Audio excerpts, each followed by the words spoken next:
we've been sharing about the Global Days of Unity highlights a little bit through some of the sessions and some of the talks, but we thought it would be great to just take, a good chunk of time to dive deep into what this initiative really is, and also to share a little bit more about Uplift and, who we are as Uplift, and also who we are as a global community, which includes all of you.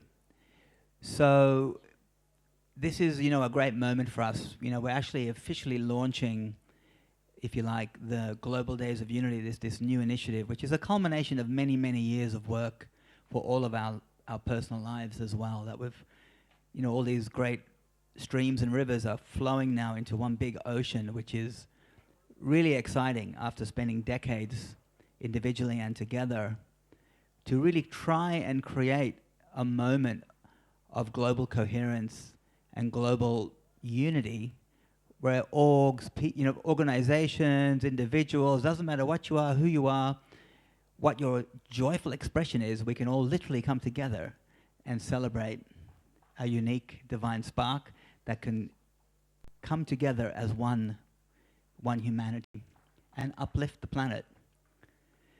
So I wanted to just pass the microphone to my beloved brother, Bharat Mitra, to just share a little bit about just the essential vision of Uplift, just so you can get an idea of the sort of essence of where everything is coming from.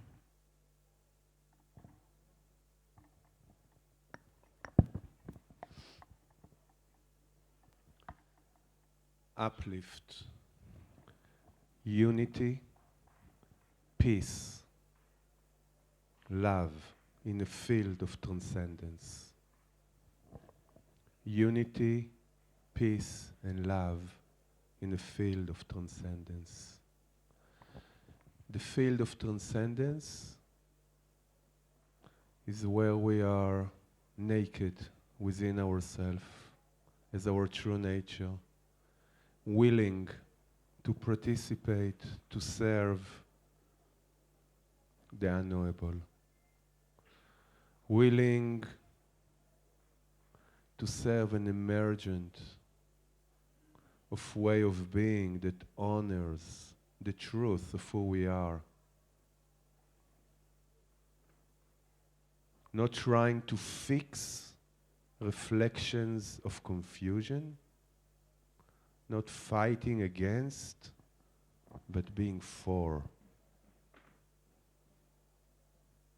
Being vehicles of love, where each and every one of us is a unique expression of, where we are liberated from trying to work it out, trying to do it, looking for purpose in the world, as if I do this or if I do that. The prime purpose is to know thyself. And then inevitably, the spontaneous, effortless expression of who we are is divine presence.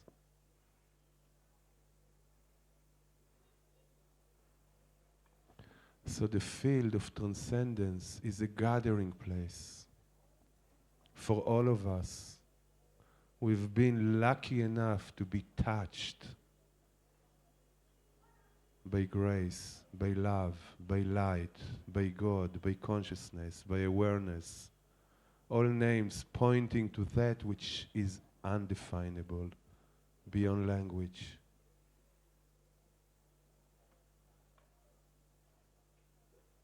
To come together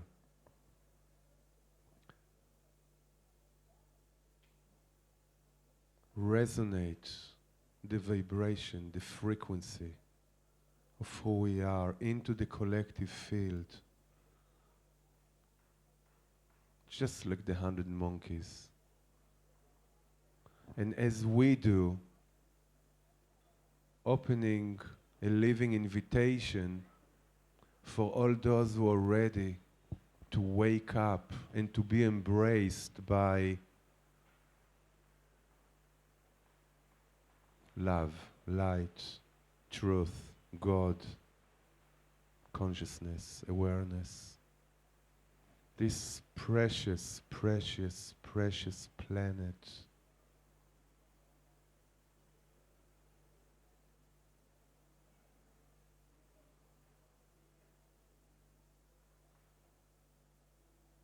is calling on us to wake up.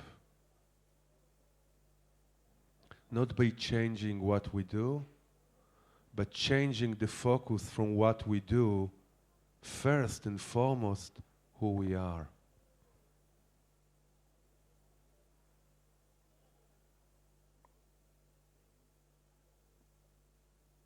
Sometime there was a beautiful gentleman, he came and he said, don't you want to simplify your message so it can reach the masses? It's not just preaching to the choir. Let's preach to the choir. Let the choir come together. The choir of love, of consciousness.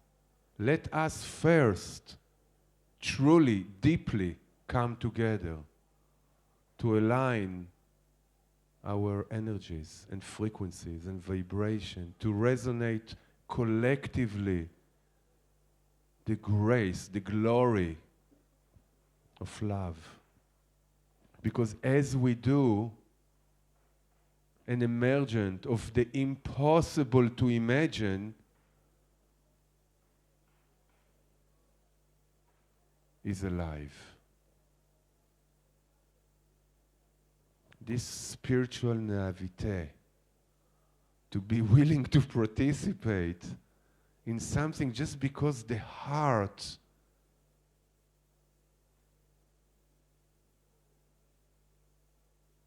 is attracted. The mind doesn't get it at all. But the fear created by the mind is no longer a barrier. The willingness to be courageous, outrageously courageous.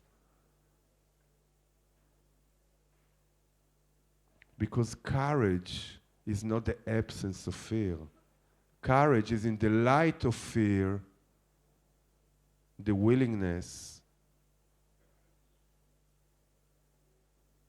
in spite of fear, the willingness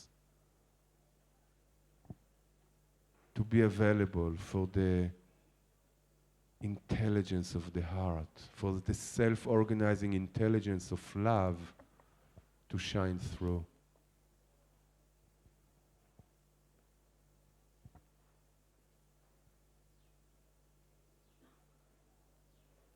It's on us.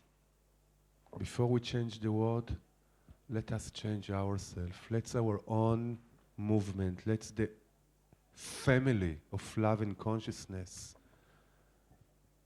wake up to its own true nature. Let us live the unity that is inevitably the world will reflect the collective consciousness that we are.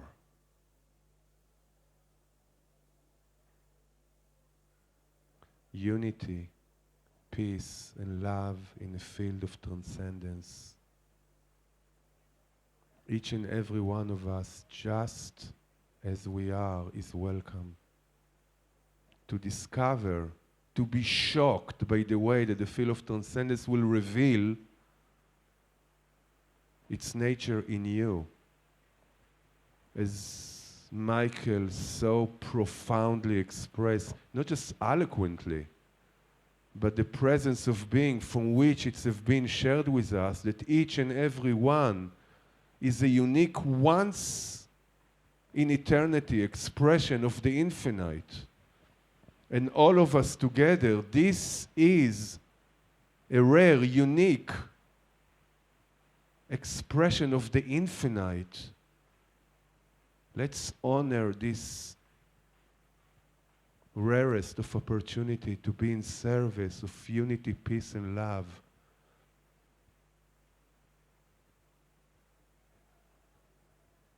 in ways that none of us can ever imagine, in ways that cannot be figured out in advance, in ways that are unpredictable, and thanks God it is unpredictable,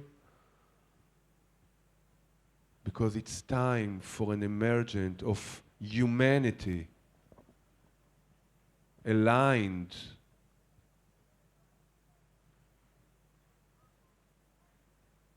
not even connected to our true nature, extension of our true nature into time, into the physical, where there is no separation between spirit and matter. Welcome, welcome, welcome.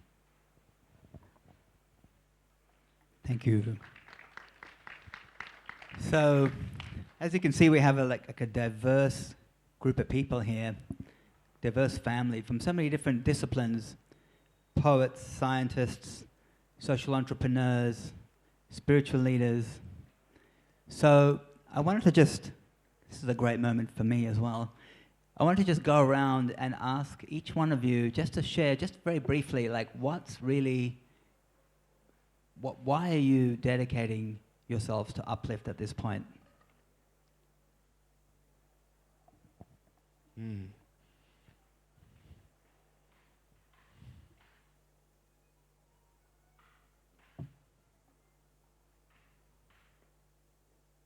So we have tried many things throughout history. We've tried politics, protests, rallies, riots, marches. But as a collective, we have yet to try stillness. We have yet to try carrying a vibration of love together, of unity, peace, and love together. So I'm fascinated with trying new things that can take humanity to where it's meant to be.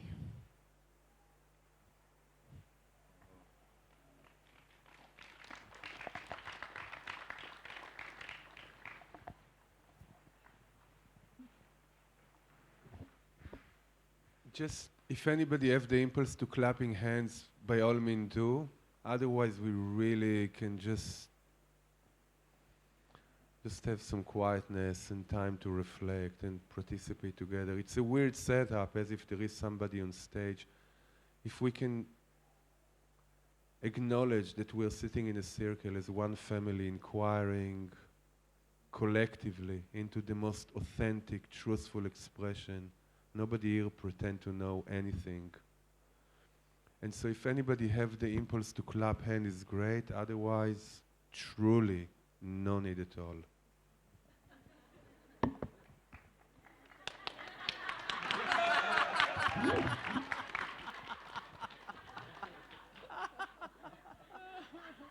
Okay.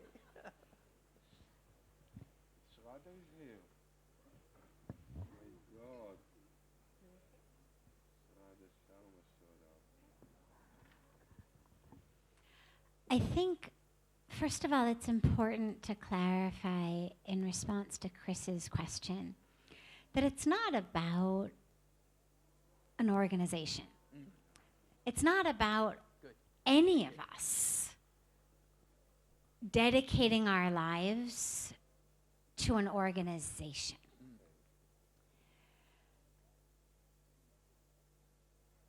Yes, there are team members of Uplift, the organization, who are supporting that organization in the same way that there are team members of so many different organizations supporting those organizations. But when we're here together and when we are as one in support and committed, what we're talking about is a truth, a beingness, an experiment, as Prince Ye said so beautifully. What happens when we come together in the truth of who we are. And so it's not about an organization or a name, or it has to be done through this way or that way, or it's about this website or that website. It's not that. It's about recognizing that we are here for something other than what a lot of us are indoctrinated into believing we are here for. And so one of the terms that we speak about a lot is co-creation. And if we were simply talking about supporting an organization, well, that's already been created. I mean, the minute you've got an organization that's got its, a constitution, bylaws, its thing, it doesn't need to be created. It's created. When we're talking about co-creation, we are talking really about a lot of people who are from a whole variety of different fields, but each of whom realizes that that is utterly irrelevant. As I said on the first day, it doesn't matter whether you get into the river Ganga, down the steps at Parmarth Niketan, or down a slope at Gita Bhavan, or off the sandy beach upriver, or off a rock further upriver. What matters is you get in. And so we're here together not as, oh my God, so interesting, people from different fields coming together.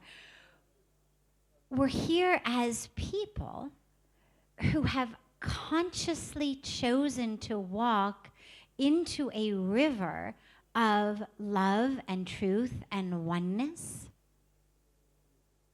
unity, peace, and love.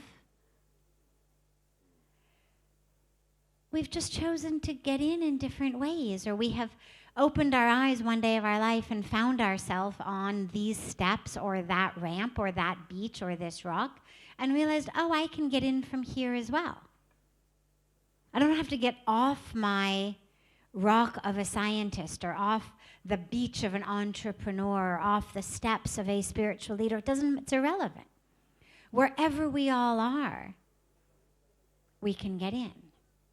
So I wanted to just first clarify that in response, that we're not here talking about an organization. We are talking about a truth, a river that everyone of every organization, of your own lineages and systems and things that you're doing, are invited to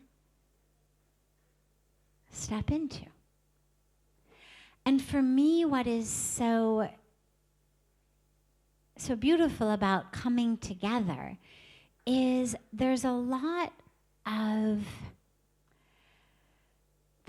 false coming together where it's from the outside, oh yeah, we're one, oh, we're so one. And then the minute that you realize what's going on inside, it's all separation and competition and jealousy and nonsense. And you can think about it as an orange. On the outside, an orange looks like one. Look at that, one beautiful piece of fruit. The minute you take this very thin peel off, you realize it's actually lots of individual pieces. So that oneness on the outside, while beautiful, doesn't hold up beyond the very, very thin peel. But then you look at a melon that on the outside has these lines of separation that looks like, oh, there's all of these different slivers of the melon on the outside. And the minute you get under that thin peel, you've got one whole cohesive, juicy center. And as you speak about people coming from different walks of life, different fields, yeah, on the surface it may look like science and business and poetry and spirituality, but that's just this very surface level distinction. The minute you get into that peel, it's a cohesive, juicy oneness. And that applies not only to the 6 people sitting on this stage. that's a metaphor for the truth of all of us here on planet Earth when we wake up to that, which we've been saying in so many different ways through so many different vehicles in the spiritual lecture time all week, also in so many other classes. I know you've been getting this. That's the truth.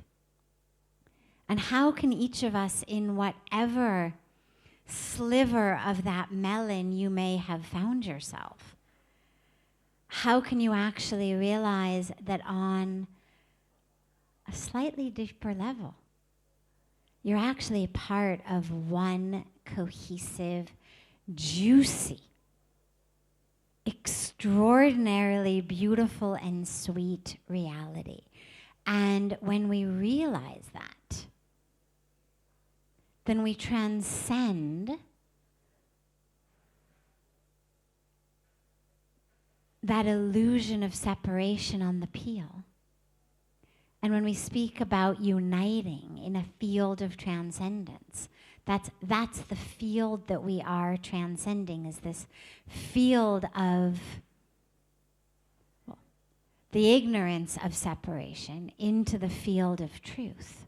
So it's going from this superficial level where we look separate into the deeper level where we realize that we're one. And so for me,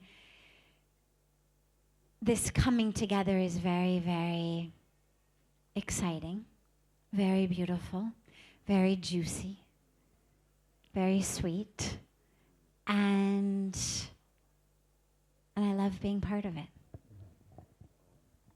Thank you, Sadhvi. So beautifully said.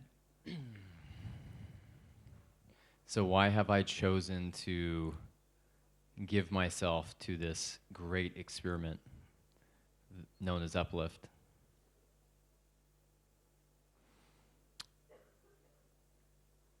So all of us here can share this sense of urgency, the sense of recognition that we're alive at a time when the world is going through a great transition. And if you're like me, you've probably woken up several times with this inquiry of like, what's mine to do? Like a call of the soul to participate meaningfully in this exciting and challenging transition. Whether you called a system change or a shift in consciousness, it's irrelevant. But it's a recognition that we're living in one of these moments. And so my story that's led me here is really started more with the studying of history and recognizing that this isn't necessarily new. You know, humanity has gone through these phase shifts, often called the 5 epochs of civilization, where we've seen the rise and fall of a dominant system of coordination. And what's very interesting to me is that when you look at the complexity to actually shift from one dominant system of coordination to a new one, it's impossible to plan. It's impossible to use blueprints and just the mind to make that transition. It emerges. And so then you ask yourself the question, well, what creates the conditions for emergence? Well, there needs to be some level of surrender, some level of letting go of just that limited mind, mental energy, and creating space for something far more profound to come through.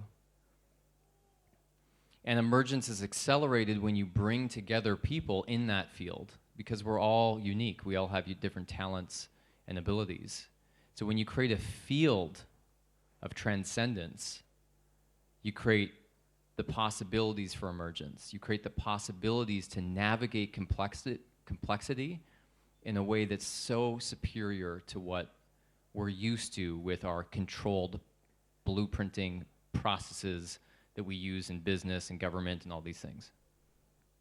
So for me, it's been a journey not just on my own practice of yoga and deepening in my own awareness, but also on a more theoretical and kind of my professional work intellectually, leading me to the same conclusions that actually these two don't contradict, that they're actually the best strategy, so to speak, lines with the deepest wisdom.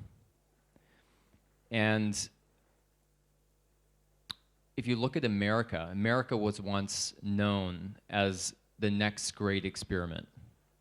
In the Middle Ages, religions ruled law, and it got to a place where people felt there was a real abuse of power and tyranny in that system. And there was a group of bricklayers that were building the temples and the cathedrals, trained by the Knights Templar, getting access to ancient wisdom. And they started organizing in secret, recognizing that the truth was being held back, that they were being dominated by power, abused. And eventually that group, using that ancient wisdom, created fields of emergence, created the capacity for insight, profound insight to come through. And they came up with this idea. What if we built a nation based in freedom, based in independence, where one doctrine of truth didn't control the masses, where everybody was free to practice whatever they believed? What would that look like? How would we get there? Imagine back then, like how radical of an idea that was without the technology we have today. And that group became known as the Freemasons. They were free Masons, the free bricklayers. And what a lot of people don't know is that the first 13 presidents of the USA were all Freemasons. In fact, most of the influential leaders in early America were all part of this secret society that were practicing esoteric wisdom. What you could call deepening in awareness together, becoming a collective field together. And they created lodges, or what they often refer to as laboratories, where it wasn't the mind energy that was directing their plans, it was the recognition that when they came into a deep surrender and let a greater force work through them, that's where the genius came. And you know, in modern times, there's all sorts of conspiracies around it, and sure, when there's power somewhere, often ego comes in and corrupts it, so that's a whole nother story. But I think it's really interesting to see that history has shown us that this is actually how humanity takes quantum leaps forward. When you bring not that many people, but when you bring enough people together, fully in surrender, fully in the truth of our unity, and you let go of the knowing, and give your instrument over to something that's beyond yourself, that's where we get the quantum shift. So for me, Uplift is that next great experiment. It's creating that field of possibility. It's not an organization. Sure, there's different structures and things that enable its support, but it is a field that everybody's invited to be in. It's a field of unity, peace, and love. And from that field, when we radiate that energy, we experience the self-organizing intelligence of love. And while I love to geek out on all the intellectual ways we can get from point A to B, I've been humbled to recognize that this moment requires a radical shift in how we approach this moment we're in as a human family. And of course, it's inviting us to go within. Doesn't that just make sense? Right? That's of course. Because that's what this whole earth plane, this whole human experience continues to invite us deeper into, is finding that wisdom that we are truly one.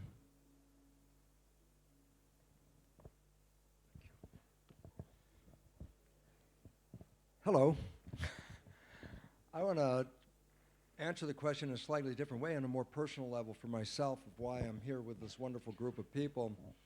But I have to go back and start to say, listen, that in my life, I actually have two lives in this current lifetime. The first 40 years of my life, I was really good at science. But boy, my personal life was nothing I want to talk about in public. It was a disaster. And at that time, I was also teaching in medical school the concept that genes controlled not just our physical character, but our behavioral and emotional character, which really, if you understand what I was teaching medical students, was the concept of victimization, that as far as we know, we didn't pick the genes we came with. And if you don't like the characteristics you have, you can't change them. And then we tell people that genes turn on and off by themselves. That takes you out of the picture. All of a sudden, you're just this machine running by genes that's running your life. And so I was really like, oh, well, this is the fate of my life. This is the way it is. And I was doing research, so in a very quick understanding of what happened 53 years ago, I was cloning cells, which are embryonic cells in your body that keep you alive. And I put one stem cell in the petri dish by itself, and it divides every 10 hours. So first there's 1, then 2, 4, 8, 16, doubling, 30,000 cells in the dish after a week.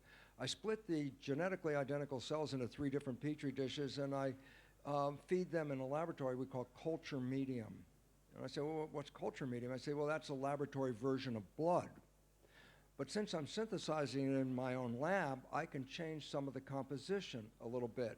So I make 3 different versions of culture medium, and I feed each dish with a different culture medium, a different environment.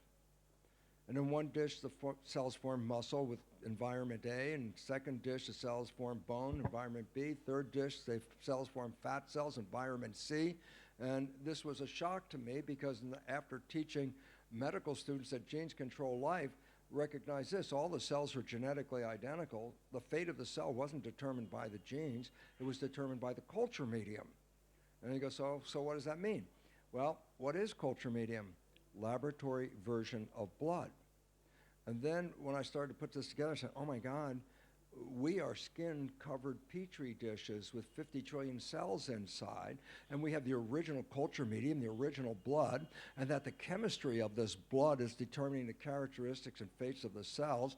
And then, of course, my science says, well, what controls the chemistry of the blood? And I said, well, the brain controls it. That's the chemist. And then I say, but what chemistry should the brain release into the blood? And then I realized, oh my God, it's a complement to the picture in my mind. Whatever picture, if I have a picture of love in my mind, I release different chemistries that gives us health and vitality. If I have a picture of fear in my mind, it gives me chemistry that actually shuts down the growth and leads to sickness. And I was looking at this, and then all of a sudden I started to realize this understanding that my consciousness is controlling not just my genetics now, but the character of my life. And then I remember one very fateful day thinking about, okay, consciousness is controlling this, and I'm working in my head, science guy working in his head, but I'm at a stoplight in my car, and I was supposed to go to an appointment. And as I'm at that stoplight, all of a sudden, I was a third person to my own conversation of what was going on in my head. And I heard what was going on in my head. Oh, I'm not going to get there on time. Damn, this light's so long. Oh, the traffic is so much. I'm not going to, oh God, I'm going to miss this thing. And then I stopped with that third person listening going, what are you creating? I thought, you're creating your life with these thoughts, and these thoughts are not getting me anywhere. These thoughts are going to actually, in the end, cause me to miss the meeting and go through all the aggravation that I just put in my head. I'm manifesting this experience. It was at that moment that I said, well, the first thing which I did at that moment was really cool, is I took some paper I had in the car and I covered the clock in the car. It's like, stop watching that.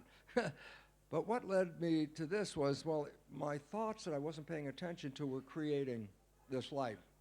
But my thoughts were also creating my people, the people I hung around with, my community, my friends and all that. And when I reviewed, all of a sudden I thought about all my friends. I thought, you know, how many of them are having troubles, and they're going to tell me this is their problems and that problem. And I realized, oh, that's because we're all sharing very negative problems. And I realized, well, wait a minute, this is a consciousness that is doing this. You don't have to do this. This is at any moment. Right now, you're in charge of your consciousness. If you want to get up, you can just get up and walk out. That's a choice. But when do you exercise these choices? Well, I started to look at those choices, and I started to realize, how can I have a wonderful life if all my choices are like, things aren't going to work, that's not going to happen, blah, blah, blah, don't expect this. And I said, right then at that point, I said, stop this. Start thinking a little bit more positive about life, because my thoughts were taking me down.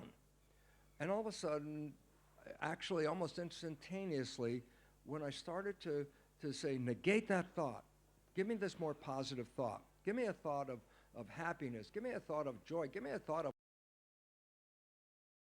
As I changed my thoughts, my entire life started to change with it. And as I started to make these thoughts not just accidental thoughts, but more habit, they were habits now. I wake up with, oh my God, it's beautiful. Here I am, still alive. Life is great. This is fun. And go forward with it. Everyone I see, hey, this is great. Life is fun. Let's have fun. I started to realize that the people I was hanging around with weren't there anymore. And the people I started now finding around me were all the fun people that were having a healthy, happy existence. And I started to realize that that was based on community, that if I was putting out the right thoughts, the right people that would balance those thoughts, that would be into my life. And then you start to recognize, wait, I have two lives. The first 40, and I wrote this in my book, almost, I think it's the introduction of the book, I wrote, if I could be anybody, who would I be? And at that moment, in the first 40, I would say, I'd be anybody but me. And then what I started to realize, after I started changing these thoughts, if I was going to be anybody, I'd rather be me, because I was really getting into this. This is really great and harmony, and I end up with people like the wonderful people on this stage. And then we start to realize what? Our consciousness is being broadcast. That's what brings into the world the people that we meet. People that you end up with are not accidents in your life. You drew them there with your consciousness. And then there was a very wonderful scientific experiment, which many of you have heard, the Maharishi effect, where a number of people got together in some very terrible war zones like in Israel and Gaza Strip, Palestine area, and they got together and they meditated. What did they meditate? What I was thinking: love, happiness, joy. And when they did the assessment of what was the result of this, they found out during those periods of meditation, guess what? There was the lower crime rate, the lower violence rate, the hospital rates got lower when they were meditating. Now, of course, the problem was as soon as they stopped meditating and went home, all of the other things came back up again. So why am I with this group? Because A, I know that my consciousness is not just affecting my own personal life, but it's bringing into my life all the wonderful other people who are doing this and influencing those people who weren't even there because they want this. I think it may have been borrowed. Someone just brought up about the fact before the old hippie phrase, before you go out and save the world, take care of your own backyard. And that was what I was doing. I started to say, well, if I start taking care of myself, and then the world was changing around me. And now we understand that our thoughts are not contained in our head, they're being broadcast. And the more of us that have these thoughts, the more people are going to be pulled into it, because as the volume or amplitude of the thoughts increases with each one of us contributing our positive thoughts, it turns up the volume, turns up the power. And then all of a sudden it's like, well, wait a minute. Why are we doing this as just individuals? Why don't we do it as a group? Why don't we get a whole population of doing this? And this is where I end up meeting these wonderful people in Uplift. And it's like, yeah, what if we just had, instead of just a few people sitting in a war zone with positive thinking, what if we had a planet of people with positive thinking and feeling good and feeling joy and happiness? So Uplift comes into the picture to say what? Instead of the Maharishi experiment just being that little short experiment in that war zone, what if we send it out to the globe? What if everyone around the globe just at some times just started to say, look, enjoy, send out beauty and love.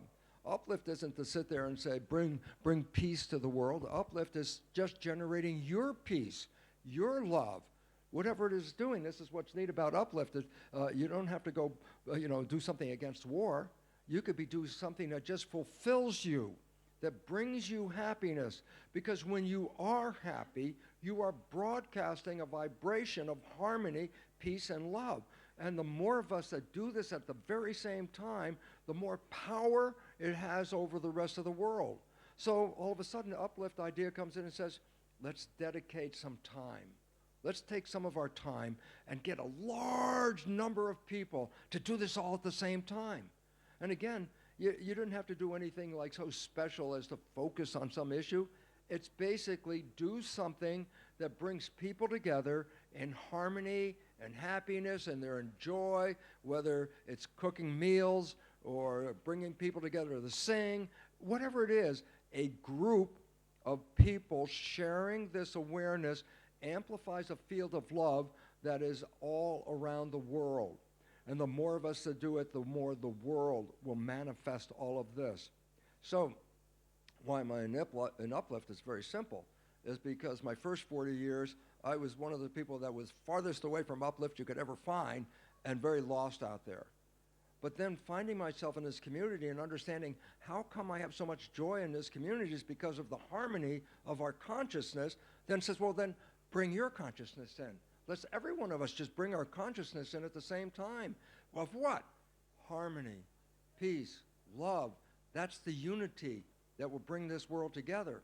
So a dear friend of mine, her name is Lynn McTaggart, and she's written books on the field, and she's written books on the intention experiments with small groups that have changed people. But this is an opportunity to make a massive group, and a massive group of people at one time sharing love and just broadcasting it. It's nothing that they have to focus on. They just have to radiate joy and peace and harmony of themselves, but collectively, the Maharishi effect of this can change the entire globe.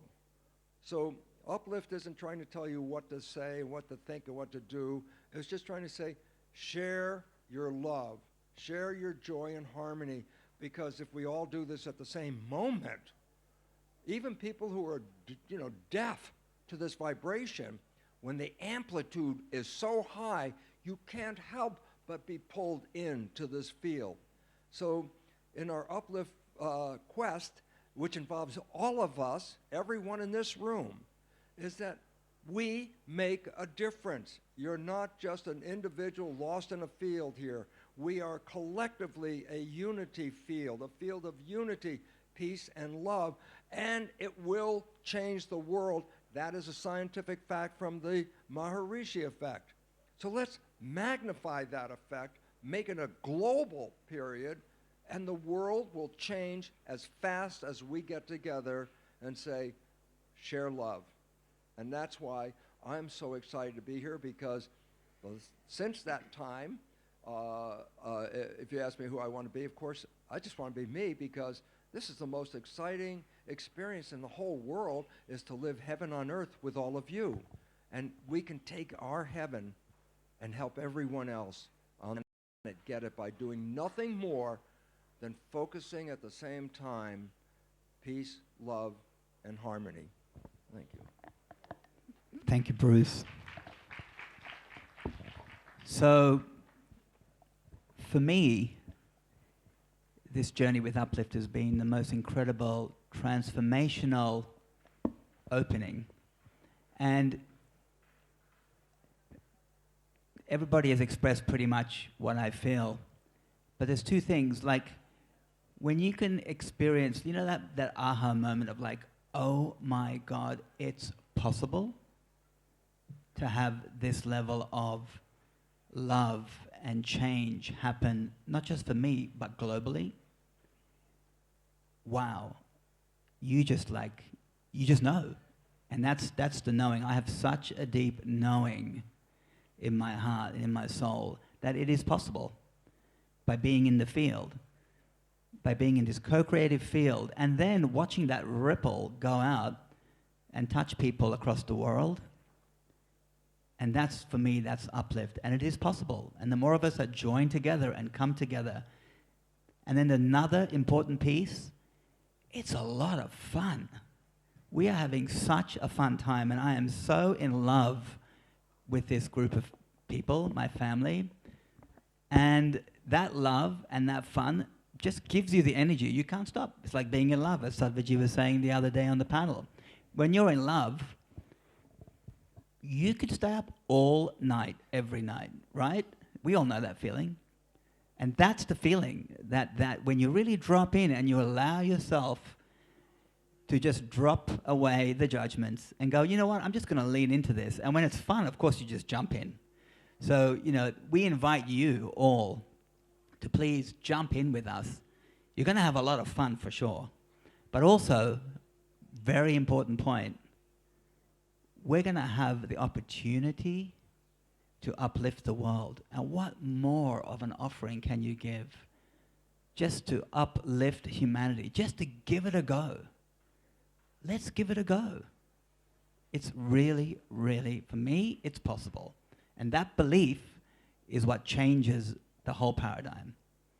That belief that I have, that we have as a collective, and then what you have, that we all have. If we can just expand that belief to more and more and more and more and millions of people. Can you imagine if millions and millions of people can have that belief that the world is going to change, that fear is going to drop away, that separation is going to go, that we're going to sit like this together, all these different beautiful reflections of humanity, doing their own purpose, being in the flow of their co-creation.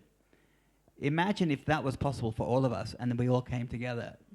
That is uplift. And that is possible. So with that, I'm going to share with you, this is the first time, I just want to add something that's really exciting because you were involved with this. My dear brother Chris was involved with a program called Earth Dance, which you can say about. But there's something called the Global Coherence Project. And part of it involves, there were 2 satellites that are reading the electromagnetic energy of the Earth. It's like the EEG of the Earth, so to speak. And what they found is that they were just like random things, but every now and then spikes would shoot up, something would change. But what they found were the spikes were linked to very specific events that humans were involved with, like 911. The spikes jumped up. Or Princess Diana, when she died, the spikes jumped up. And they started to recognize that the Earth's energy was being affected by the consciousness of the people on this planet. But I want Chris to extend that a little bit about what happened versus Earth Dance and some other events. Love to. So for those of you that don't know, so Earth Dance was one of those grand experiments that we started in 1996. So the idea was, I was involved with music and dance culture at that point, and recognizing the power, the universal power of music, and how doesn't matter where you come from, it's borderless. People dance and love music across the world. It's a universal language. So we created an event called Earth Dance, and the idea was simple. Doesn't matter how big or small your event was. It could be in your living room with your family, play your favorite tunes, dance together, or it could be a big festival. So we started in 1997 was the first one, and then we grew, and then there was pre-internet days. Imagine, this was like phone calls, fax machines, hey, friend over there, and then suddenly the internet came into gear, and it exploded. So in the early 2000s, we had about 700 locations in about 65, 70 countries every year. On the third weekend, the International Day of Peace weekend, it was aligned. So it was called a Global Dance Festival for Peace. That was the concept. 2 things you had to commit to. First thing is, if you made money in your event, if you were doing a public event and charging money, you gave a big donation to a local charity or to many local charities. So you brought in your local charities to your community, and everyone got to know what's going on in their local town. Second thing, which is the piece that I'll share with what Bruce was talking about, was the commitment was you played 1 track at the same time all around the world, which was synchronized to 12 midnight GMT London time. So you imagine, morning in Australia or afternoon in San Francisco, sunrise in the Himalayas. Every dance floor, every part of the world played this one prayer for peace. Now, it was very interesting. So in 2007, Princeton University had been doing this experiment for 15 years called the Global Consciousness Project. They had 65 supercomputers around the world that were just 24 hours a day putting out random numbers, zeros and ones. And it was based on the concept that if you flick a coin millions and billions of times, you'll get heads and tails, right? So if it's just this state of homeostasis, it's about 50-50. So that was the baseline. But what they discovered, because these were going 24 hours a day all around the world in 65 different locations of the world. So what they discovered was when 9/11 happened, a huge spike. Princess Diana's death, huge spike, because the numbers basically became zeros or ones. the baseline changed. So it all moved, all the numbers suddenly became all zeros or suddenly became all ones. Or not all ones, but mostly. So then they graphed it out and they could see, and the most dramatic events in our times, like 9/11, had the highest spike. So it's very interesting. So 2007, we got them, they said we'd like to do the prayer for peace, this moment, this synchronized moment with Earth Dance. So they measured us for 2 hours. They had the computers. They took the readings for that 2 hours. And it was a phenomenal result, because we only had about 300,000 people around the world, connecting. And the spike went extremely high. And two things happened. It went really, really high, but the baseline changed for about 2.5 to 3 hours at a much higher space after the 2 hour, break that they measured. And that was the same year that Al Gore did, you might remember the 777 live Earth event. It was the largest, most watched internet broadcast in history at that time, ever. 58 million people online watching all the different, U2, Madonna, all these major bands. The interesting thing that happened that Princeton came back with was that we had a higher reading. The Earth Dance Energy had a higher reading, and they said what was most interesting to them was it wasn't the quantity of energy, it was the quality of energy. So it doesn't need that many people to create the shift. So that's just a great example about how we can, just a few of us can really shift the magnetic field of consciousness across the world. So thank you, Bruce, for letting me share that one. So we're going to move into, I wanted to share this video. We wanted to share this video with you. This is the first time publicly that this video will be shared. And this is a video that was created, it's our welcome video for Uplift, really, because Uplift is becoming this beautiful new flower. It's like a flower, it's like a lotus is opening up, you can say. And Uplift.love has just been released to the world, which is our foundation. And that's where you can see all the great, beautiful initiatives in the Uplift field. And this video is just a welcome to all of you and to planet Earth. And we're just very excited to share that with you now. So, 1 second.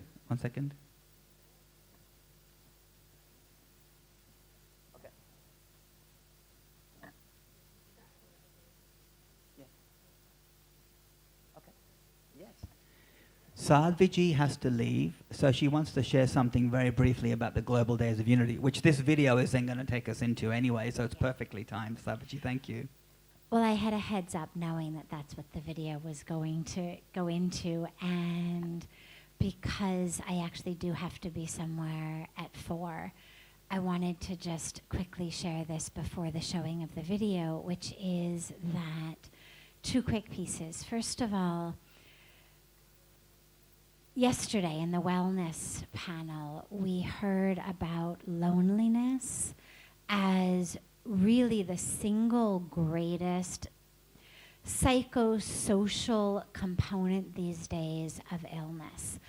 Not just community illness or nationwide illness, but actually individual illness. We know the degree to which stress plays in illnesses. Something like 80% of illnesses are either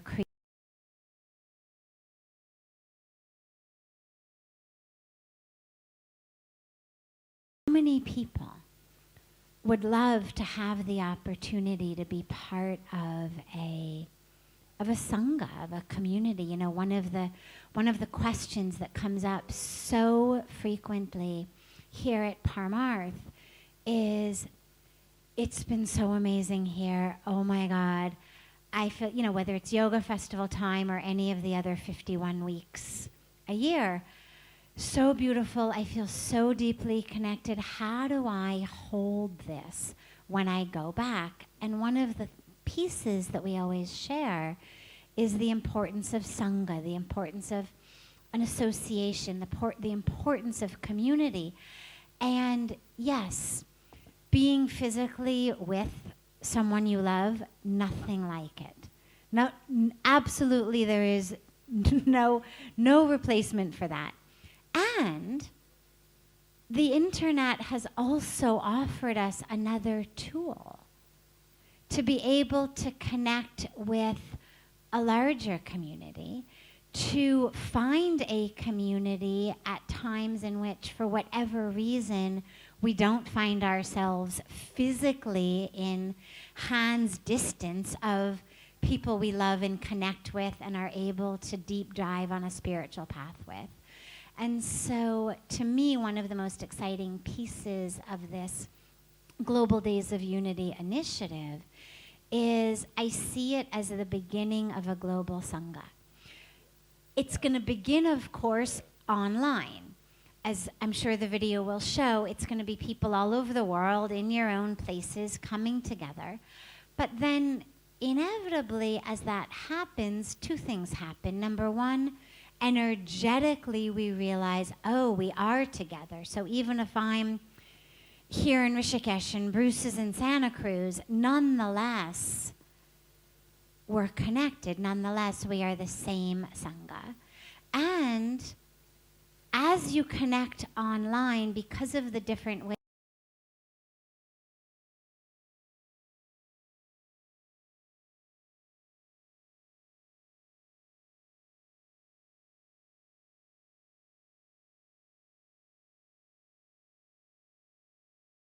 actually join in physically sitting next to each other.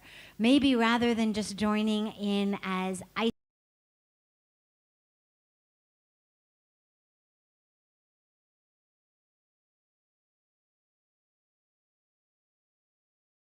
for people to connect to a global community and to find a physical community in the cities and countries that they live in, rather than everybody feeling like, oh, is my only option to move to the banks of Ganga and live here, or to feel lonely and isolated and disconnected in my own city and country. So that was one piece I wanted to mention. And just the other quick piece is that here at Parmarth, we will be celebrating these Global Days of Unity every month. And so I know a lot of you both here physically in the audience, as well as those joining in online, are people who are with us throughout the year, either consistently or back and forth. And so just to let you know that we will be having actual physical coming togethers as we join in online. So in addition to the other daily ways that we come together here, this will be a new additional addition once a month that we'll be doing. So should the divine grace find you in Rishikesh at that time, know that rather than having to just log in from your laptop, sitting in your room or in a cafe or somewhere, just come here and be part of it. Sadhvi, can I ask you a quick question? Are you going to be streaming that live like you do with the lecture series? We will do whatever you would like us to do. We are very obedient and very eager to utilize whatever technology.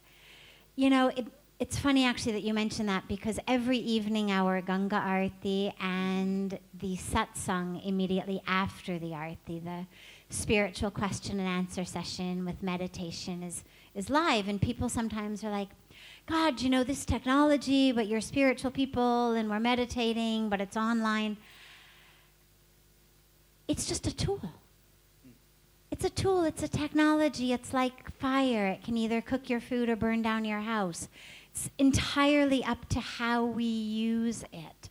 And so, yeah, of course we'll be using it to stream live, whatever ways it will serve the greater inspiration. I mean, our goal here is to use whatever tools we have to touch and to inspire and to uplift and to connect and to transform people. And so when they're sitting in front of us, it's the tool of the energy of the arti and the satsang and the meditation. And when they're sitting not in front of us, to be able to use the tool of this camera and the wires that go through it to give people that experience, why wouldn't you? Thank you. Assuming the electricity's on. So we're going to play this welcome video, we call it. So we'd like to just share that first. Enjoy.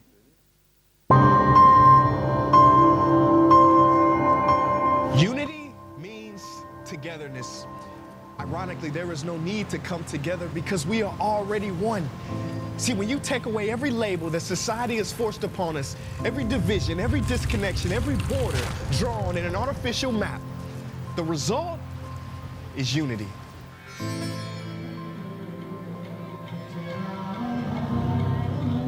Everyone is looking for peace, and peace is our natural state.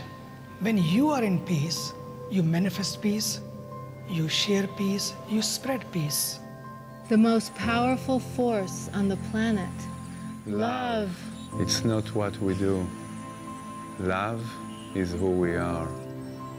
It is only when we transcend concepts, beliefs, labels, ideologies, and dogma that we find ourselves in a field not based on competition, but upon cooperation and co-creation. This is a field where love wins. Uplift is a place of no borders, no labels, and no judgment. Everyone is welcome and everyone is needed. Because it is only when we all embody unity, peace, and love that we are uplifted into a new higher reality, where we play a new song and a harmonious symphony emerges on planet Earth. We are Uplift. You are Uplift. I am Uplift. Welcome to Uplift and welcome home. Bienvenue. 환영합니다. Bienvenidos. ברוכים הבאים. Salamu alaikum. Willkommen. Welcome.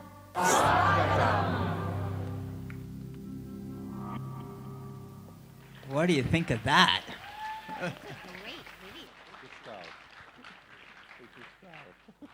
So we haven't got a lot of time left, so we're just going to go straight into video number 2, which is basically the invitation to the Global Days of Unity, which some of you have seen before, but we're just going to play it again for those of you who haven't seen it. And then we can really have a little deep dive into what that's about, Global Days.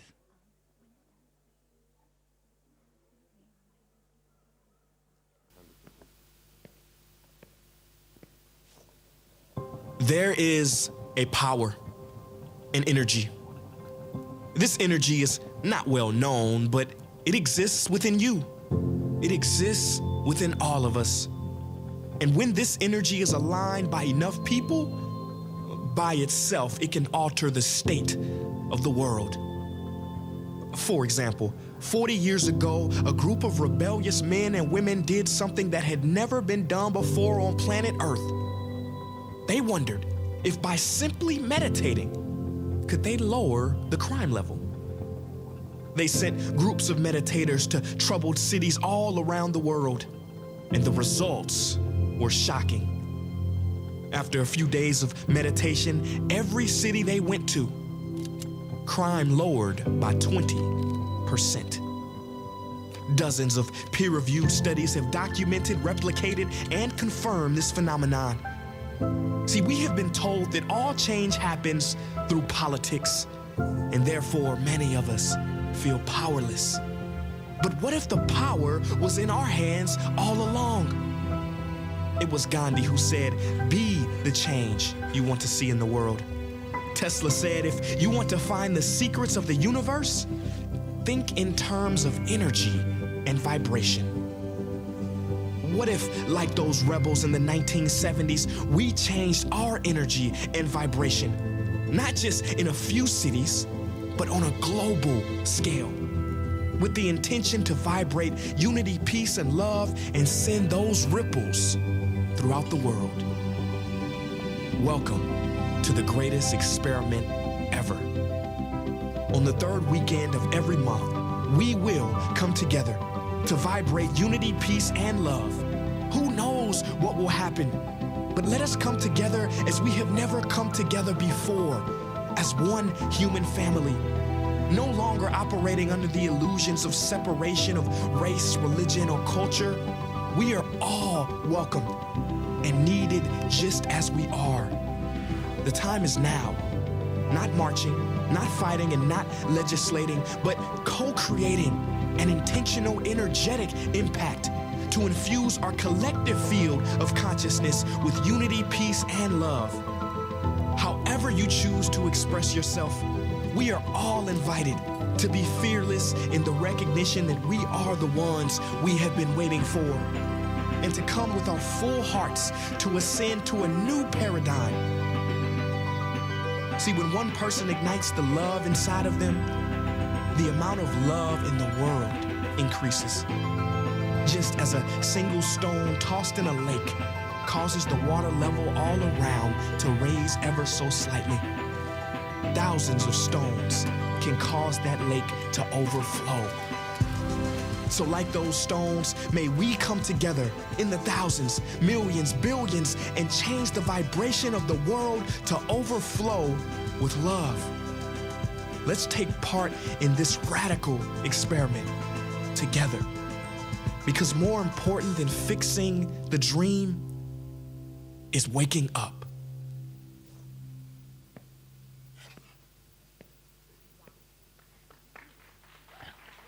There you have it.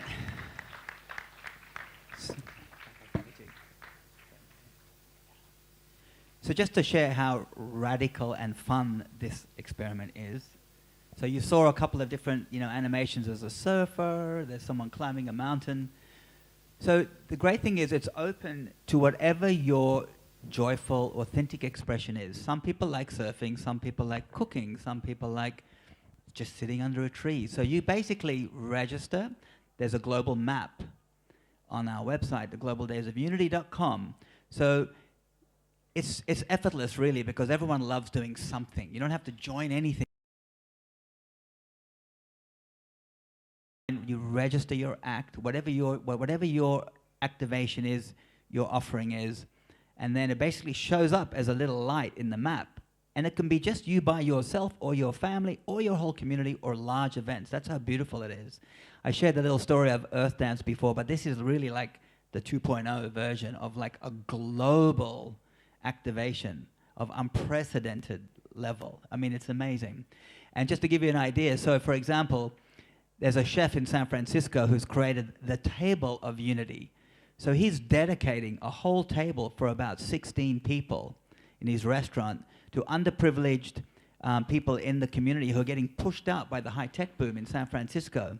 So he's going to gift them. They're mainly elderly people who are living on with Meals on Wheels, are supporting them with their food. They can't even afford to go to a cafe.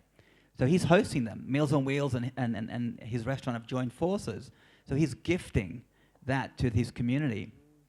We have waves of unity. There's a whole surfing community coming together, and they're going to get together and surf on the weekend. But the beauty is that the secret sauce, if you like, excuse the pun, is that everybody, when you're in the act of doing it, when you're actually doing your act on that weekend, really feel the intention of vibrating unity, peace, and love into the field.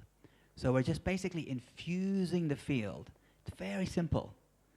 And all those multiple expressions joined together with the one commonality of uniting the field with unity, peace, and love will just send that ripple around the world. So think creatively, have a lot of fun, and get out there with your friends and family. Register, even if it's just you alone sitting on a bus that weekend or going on a journey on a train or whatever, going to the beach, going for a walk. Just register that act, and then that map, just the meme of that map filling up with all those millions and millions of lights, that's the goal, is already powerful. That's just wow. And that's the sort of message that we'll be sending out to the world together as a collective. Beloveds, I just want to riff on some of what Please you riff saying. away. Thank you. As you see, we're all it's more than excited and inspired. There is like an energy that is present in the hearts of all of us. So when Global Days of Unity, every third weekend of every month, we are gathering together as one human family of love and consciousness. It's not so much the numbers of how many joining us, it's the totality in which each and every one of us is present. There are few beautiful core offerings that are already present, whether it would be an event here in Parmarth, so people who are here can join physically, but also Pujya Swamiji will offer every third weekend a guided meditation. If you feel called to join, join. Muji will offer a guided meditation as well.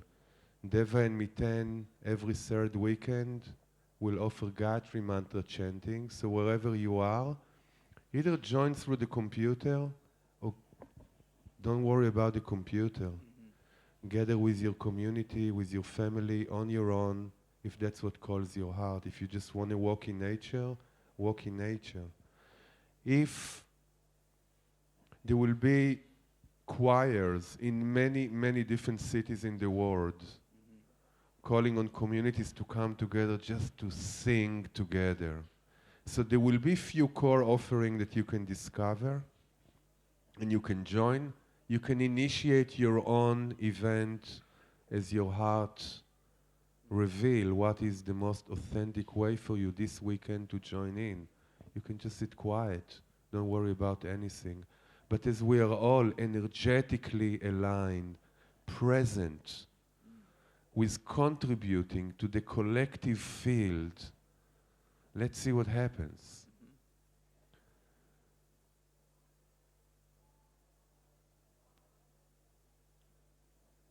And the one thing that has been shared before, it really is not an organization. If it's all, it's a living organism. And each one of us, as we are part of it, we're impacting its expression. The website is far from being perfect. It's really on an infant beginning, but it will get better as we all join in and bring our love and creativity. As we co-create it together. It's the seed that is being planted by all of us and that we're all welcome to nurture. It's a different seed. It's not trying to change the confusion of separation. It's growing together a new garden, garden of love, where we're all nurturing the gardens and the abundance is being shared with all of those who have been willing to walk away from the desert of separation into the garden of love.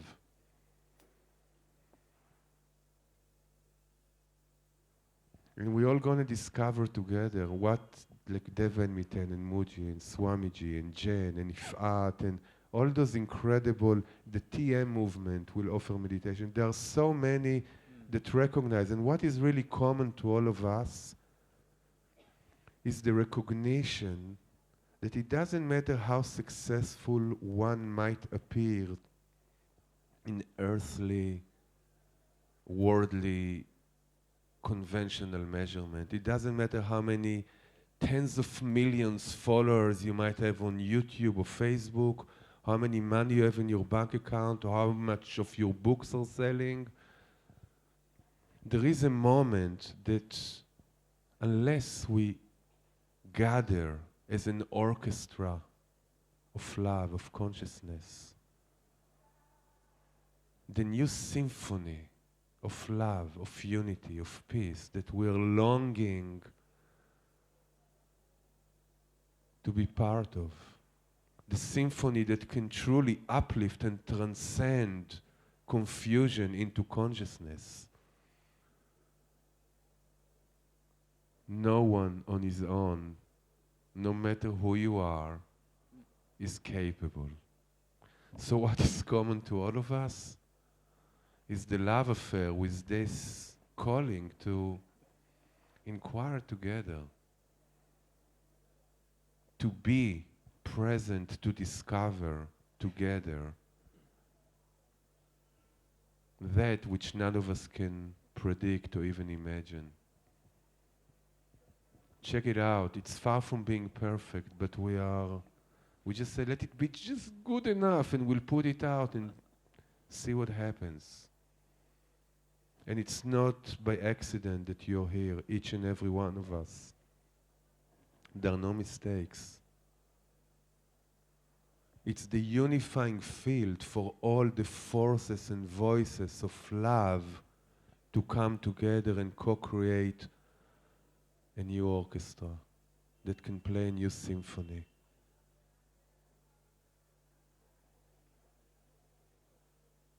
Welcome to the greatest experiment ever. Thank you, everyone. It's been wonderful to share this vision with you all. Oh, yes.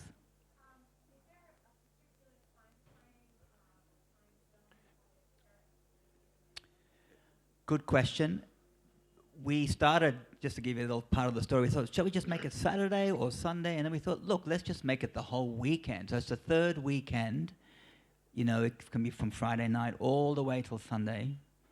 That any time on that weekend. So it's like a rolling wave over the weekend. So it's not dependent on a specific time that might conflict with your time zone, but it's just open to whatever time in that weekend that suits you.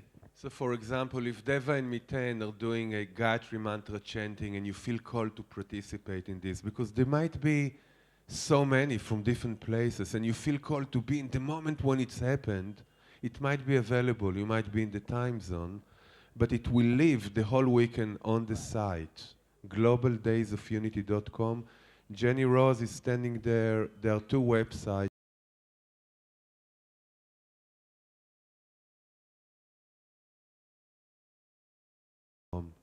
And so you might, uplift.love, not .com, uplift.love, bus.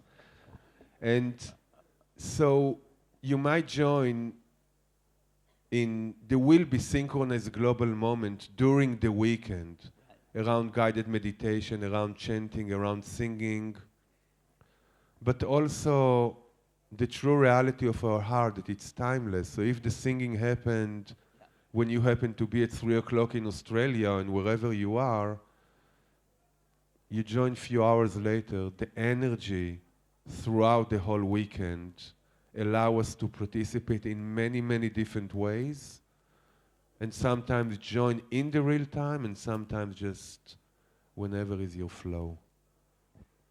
And just to share another piece, which is really important, because we've been talking about this building of community. So when you actually can register an event, you can actually make it private or public. So if you want to build more community around your event, it shows up on the map as a public event, and you can put your Facebook link or your email or your website, and you can support your community to come together that you initiate. So the idea is that people actually meet up in real time as well. Or you can join, as Bharat was saying, some of the featured events, which is more like an online stream. And since we have to finish very, very soon, so Global Days of Unity, it's like the initiative of every third weekend of every month. We come together in many different ways. And Uplift.love is the space where when the heart wakes up, the self-organizing intelligence of love is inevitably manifest in so many different ways. So there are many different communities that have been touched by this co-creative reality with the divine.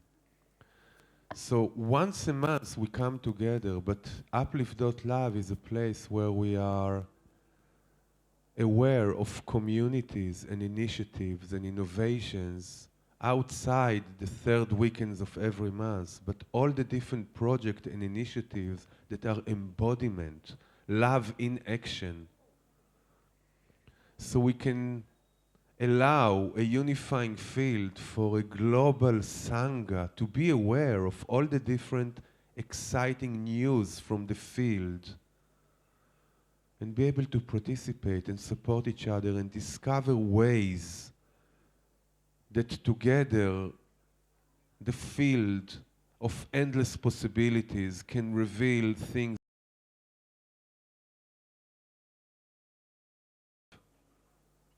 is home for all of us as a unifying field to remain connected. And Global Days of Unity, it's the celebration, it's the gathering. Every month, every month, every month, we come together to infuse the field, to uplift the frequency, and to invite many more to wake up, to open their hearts, those who are ready.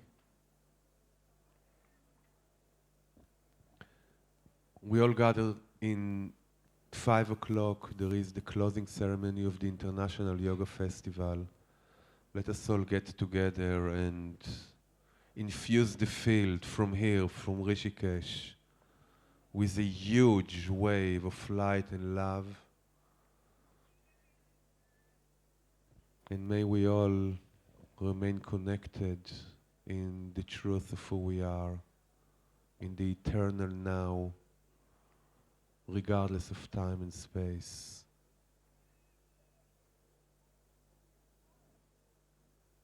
Hari Om, Hari Om, Hari Om.